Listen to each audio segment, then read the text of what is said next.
जीत के अति आत्मविश्वास के बीच विधानसभा चुनाव में मिली करारी हार से कांग्रेस अब उभरने की कोशिश में जुटी हुई है। पार्टी ने हार की समीक्षा के लिए राजीव भवन में बैठक भी की, जिसमें सभी नेताओं को बुलाया गया था, खासकर उन नेताओं को जिनके टिकट काट दिए गए थे और जिन्हें चुनाव लड़ने का मौका ही नहीं दिया गया था। यहाँ नेताओं के गिले शिकवे सुने गए और आखिर में एक होकर सभी से 2024 में पीएम मोदी और भाजपा के खिलाफ बिगुल फूंकने का आह्वान किया गया। पार्टी अब नए सिरे से चुनाव की तैयारी में जुट चुकी है।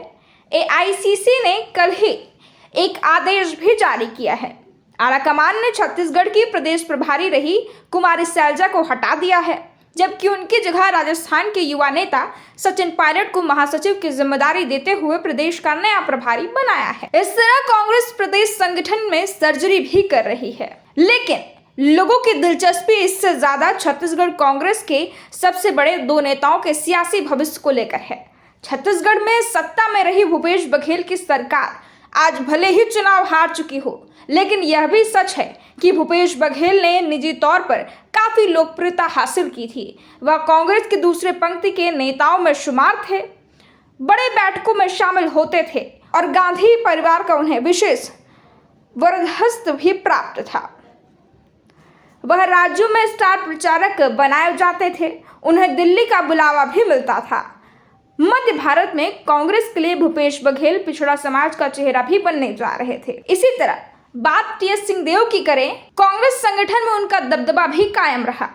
अपने ही सरकार से नाराज हुए तो डिप्टी सीएम बना दिए गए, जबकि 2018 में उन्हें एक चुनावी घोषणा पत्र की भी जिम्मेदारी दे दी गई थी। सिंहदेव को लेकर कहा जाता है कि उन्होंने टिकटों के बंटवारे में बड़ी भूमिका निभाई थी और अपने मनचाहे नेताओं को टिकट दिलाने और अनचाहे विधायकों को टिकट छीनने में भी कामयाब रहे। छत्तीसगढ़ कांग्रेस का एक गुट पूरे समय उन्हें सीएम बनाने की मांग करता रहा, हालांकि वह इसमें कामयाब नहीं हो पाए। बहरहाल ऐसे में सवाल उठता है कि कांग्रेस के भीतर अब इन दोनों छत्रपों की क्या भूमिका रहेगी। कांग्रेस इन दोनों की लोकप्रियता का किस तरह इस्तेमाल करेगी। इन्हें राज्यों में ही रखा जाएगा या दोनों को दिल्ली भेजा जाएगा, यानी लोकसभा चुनाव लड़ाया जाएगा।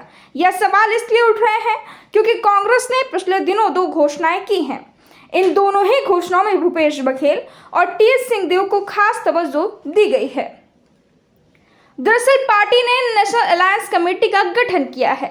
इस कमेटी में पूर्व सीएम भूपेश बघेल को शामिल किया गया है।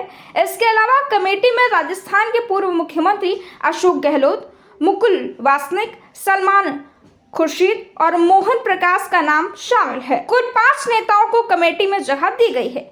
कांग्रेस के लिए ये 5 सदस्य अलायंस को लेकर समन्वय बनाने का काम करेंगे। 5 नेताओं को कमेटी का संयोजक बनाया गया है।